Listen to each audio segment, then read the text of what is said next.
Shalom, selamat pagi jemaat Tuhan.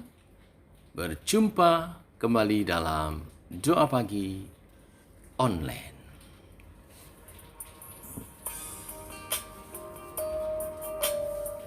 Mari masuk hadirat Tuhan dalam ketenangan batin.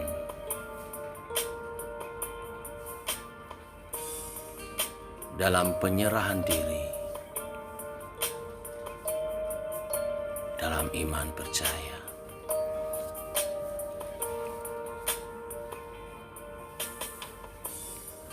Kekuatan di jiwaku, ketenangan batinku,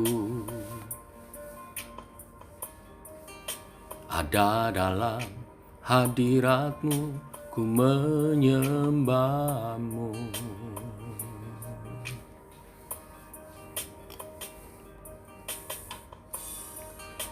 Tersungkurku di kaki-Mu, rasakan hadirat-Mu. Takkan ku melepaskan-Mu, Kau cahaya bagiku. Mengiring-Mu seumur hidupku, masuk dalam rencana-Mu Bapa. Pikiranku, kehendakku, ku serahkan padamu. Harapanku hanya di dalam-Mu, ku kan teguh bersama-Mu Tuhan. Jadikanku bejana-Mu untuk kemuliaan-Mu.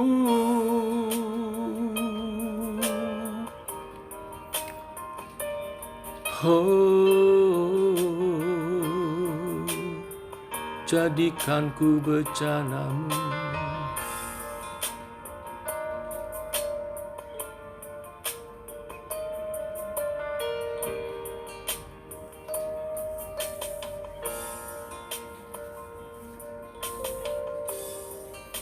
Kekuatan di jiwaku, ketenangan batinku, ada dalam hadirat-Mu, ku menyembah-Mu.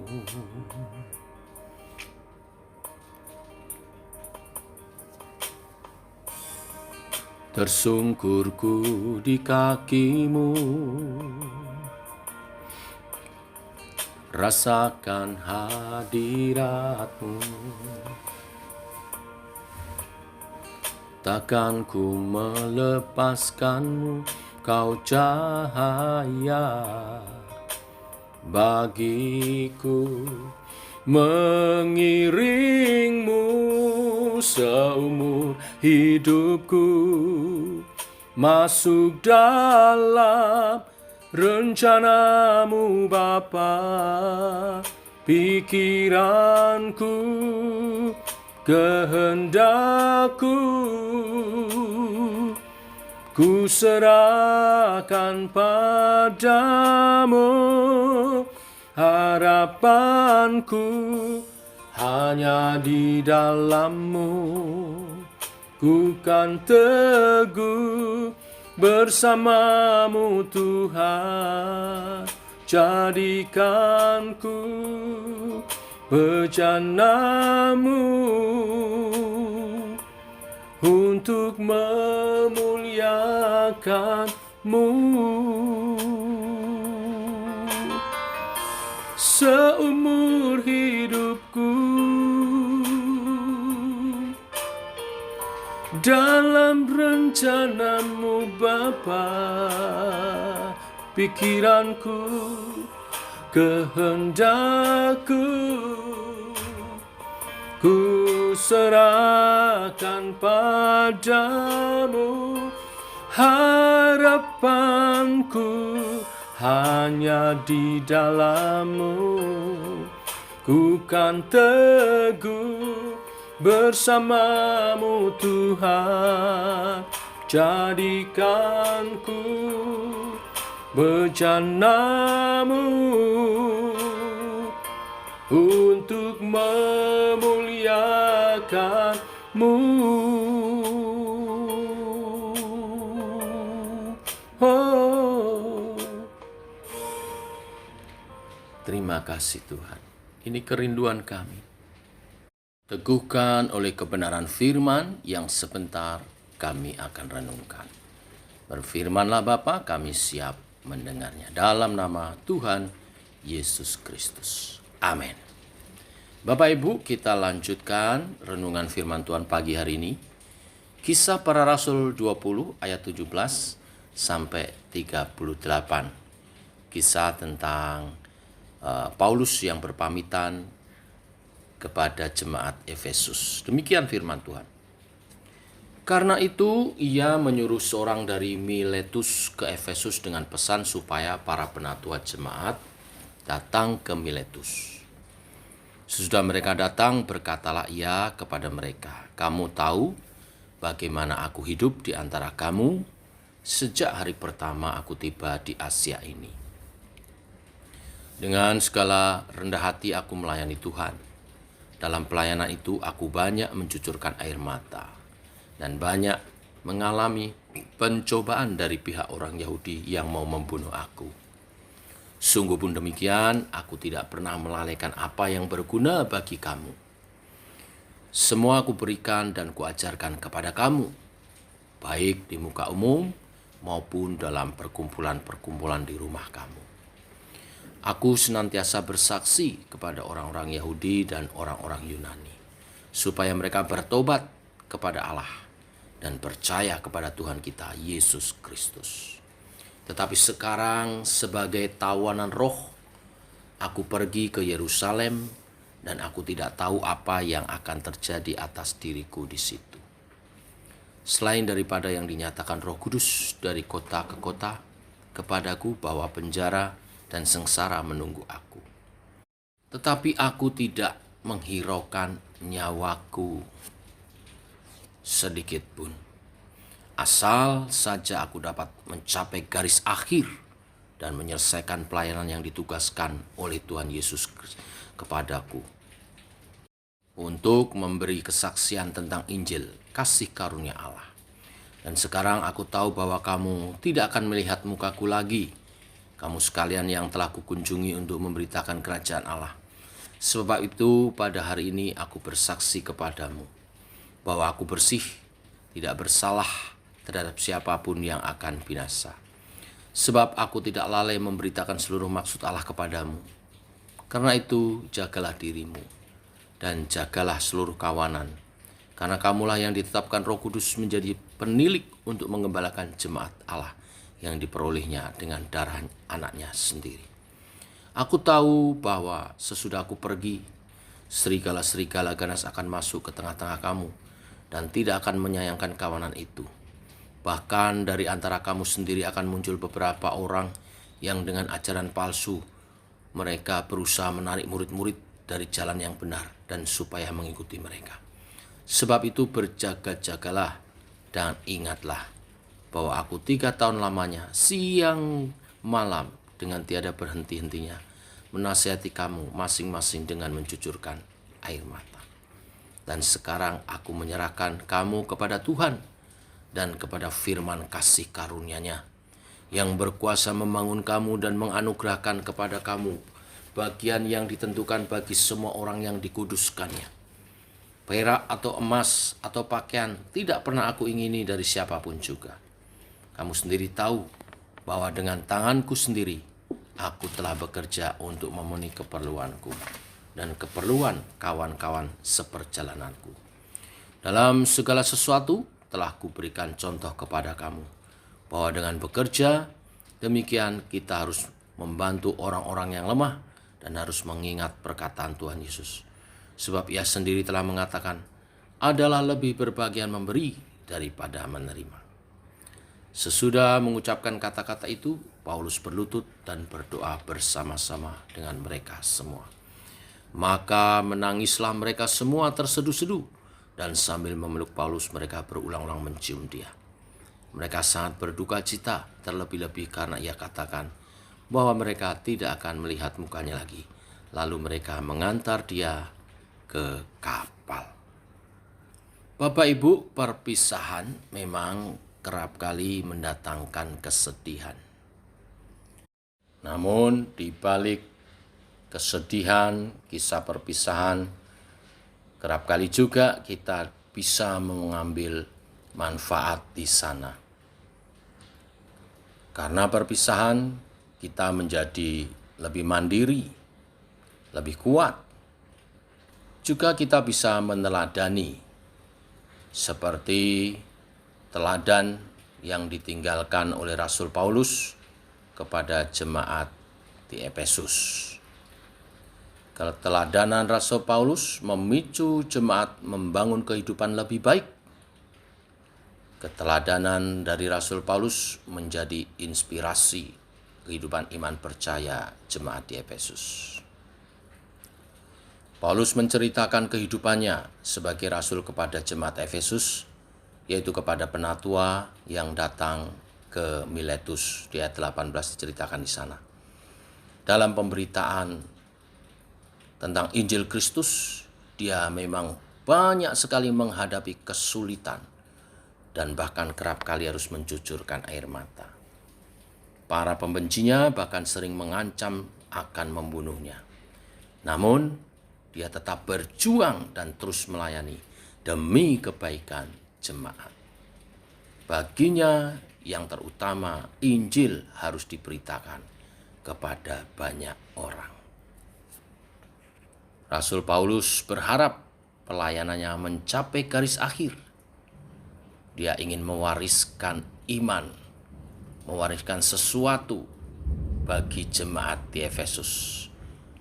Saat dia meninggalkan jemaat Efesus, Paulus ingin agar yang pertama mereka saling menjaga di dalam Tuhan sebagai umat Tuhan.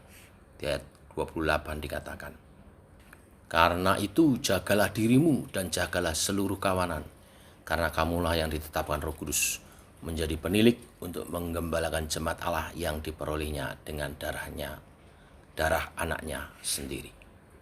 Seorang pemimpin yang mengasihi jemaat, pesan yang utama adalah jangan sampai jemaat terpecah belah. Maka jemaat harus saling menjaga satu dengan yang lain.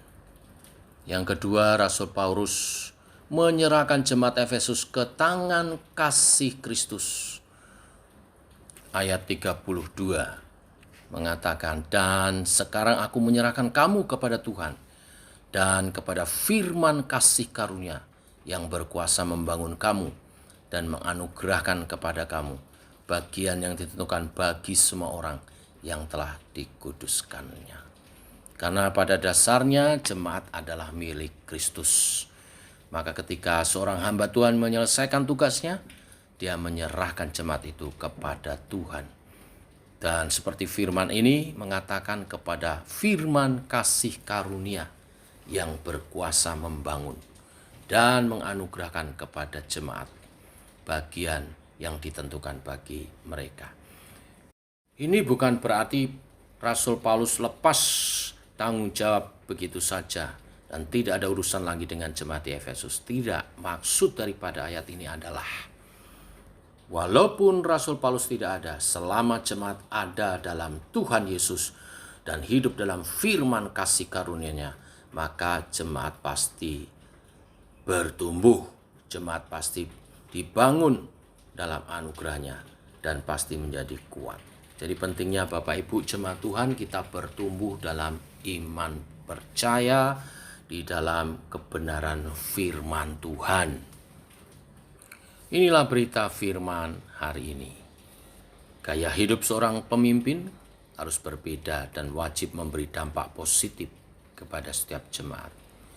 Teladan Paulus menginspirasi jemaat yang dilayaninya. Dia berusaha membangun cara hidup yang baru. Jemaat-jemaat akan merasakan kasih karunia Kristus. Walau tidak ada lagi di tengah jemaat, tetapi teladannya masih tinggal bersama dengan mereka. Teladan yang membawa kesatuan jemaat Tuhan.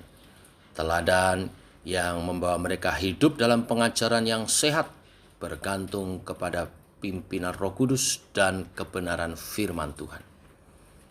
Sebagai tawanan roh, kata firman Tuhan, Rasul Paulus tidak bisa tetap tinggal di Efesus, tetapi teladannya tinggal untuk selamanya, membangun jemaat Tuhan, jemaat di Efesus. Tuhan memberkati. Mari kita berdoa. Bapa, kami mengucap syukur oleh kasih dan anugerah-Mu. Kami bangun dalam keadaan sehat dan Kau memberkati kami dengan firman-Mu. Firman-Mu hari ini mengajar kepada kami supaya di mana saja kami ditempatkan, kami ada. Kami meninggalkan warisan teladan iman bagi orang-orang di sekitar kami. Sebagai orang tua kepada anak-anak kami, anak cucu kami. Sebagai hamba Tuhan kepada jemaat gereja. Sebagai jemaat gereja kepada masyarakat di sekitar kami. Kami mau kehidupan kami, di mana juga kami berada, menjadi berkat. Dan bila Tuhan izinkan kami pindah di satu tempat atau ada suatu perpisahan karena hal lain, sebab Tuhan, kami rindu seperti Rasul Paulus, kami meninggalkan teladan iman, warisan iman, sehingga orang-orang di sekitar kami dibangun dalam kasih karunia di dalam Kristus. Pimpinlah setiap kami menjalankan tugas kami, sehingga kami berdampak bagi semua orang. Nama Tuhan dipermuliakan melalui kehidupan kami. Karakter kami indah bagi semua orang. Pelayanan kami menjadi berkat bagi semua orang. Demikian juga kehidupan kami dalam berumah tangga, dalam usaha pekerjaan, dalam berbisnis, nama Tuhan dipermuliakan. Juga dalam kehidupan bermasyarakat, nama Tuhan dipermuliakan. Allah Roh Kudus, tuntun kami menggenapi kebenaran firman-Mu ini. Demikian kami menyerahkan sepanjang hari ini kehidupan kami dalam tuntunan Tuhan. Kami masing-masing pribadi, hamba-Mu dan umat-Mu, juga keluarga kami dalam pimpinan daripada Tuhan sendiri. Jauhkan dari mara bahaya, kecelakaan apapun. Jauhkan dari malapetaka, jauhkan dari orang jahat, kuasa jahat. Tangan Tuhan melindungi, Allah Kudus menyertai, mengurapi kami. Sehingga langkah kami mendatangkan kebaikan. Tangan kami membawa hasil yang terbaik, apa yang kami kerjakan menjadi berhasil dan memuliakan Tuhan. Segala usaha pekerjaan kami membuahkan hasil dan memberkati kehidupan di sekitar kami. Terima kasih Tuhan. Berkati yang membuka tokonya, berkati yang bekerja di kantor, berkati yang membuka perusahaannya, mengelola perusahaannya. Berkati Tuhan apapun yang sedang dikerjakan oleh umat-Mu. Nama Tuhan dimuliakan, nama Tuhan diagungkan, dan berkat Tuhan tercurah melimpah. Dan supaya kami bersyukur, selalu ingat bahwa segala berkat datang dari Tuhan, dan kami ingat sumber berkat itu dengan mempersembahkan yang terbaik setiap kami datang beribadah kepada. Terpuji nama-Mu. Tak lupa kami bawa dalam doa, jemaat yang lemah Engkau kuatkan, yang sakit Engkau sembuhkan. Secara khusus berdoa untuk anak dari Ibu Supiah yang demam berdarah, anak Windy yang sedang dalam perawatan di rumah sakit karena demam berdarah. Tuhan jamah dan pulihkan. Kami berkati dengan kesehatan oleh bilur-bilur darah Tuhan Yesus. Trombositnya normal kembali, demamnya turun, dan pulih kondisi tubuhnya dan sehat kembali. Segala sesuatu yang dibutuhkan, Nindi sembuh, Tuhan menyediakan. Berkati para dokter yang merawatnya juga. Demikian kami menyerahkan seluruh jemaat juga ke dalam tangan Tuhan, dalam perlindungan penyertaan-Mu sepanjang hari ini. Dalam nama Tuhan Yesus kami berdoa, kami bersyukur. Amin. Demikian saudara doa pagi kita. Selamat pagi, selamat berjalan bersama dengan Tuhan. Shalom, tetap semangat.